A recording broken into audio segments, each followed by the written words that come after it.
kepada pimpinan apel. Akbar! Dan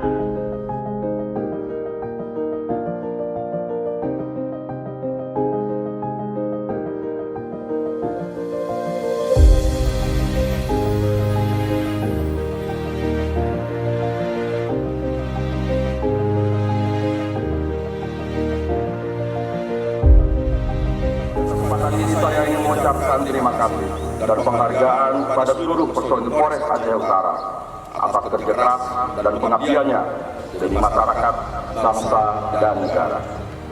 Penghargaan yang diberikan pada kesempatan ini merupakan bentuk prestasi anggota dalam pengungkapan kasus tindak pidana narkotika jenis sabu seberat 12.000 gram juto dan kepemilikan senpi sebanyak 20 jam.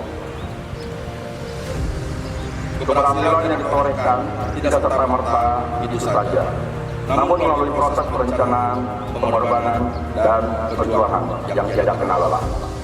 Pemberian penghargaan pada hari ini kiranya menjadi contoh bagi anggota yang lain dengan tekad bahwa tidak ada yang tidak bisa kecuali kita mau kerja keras dan berusaha.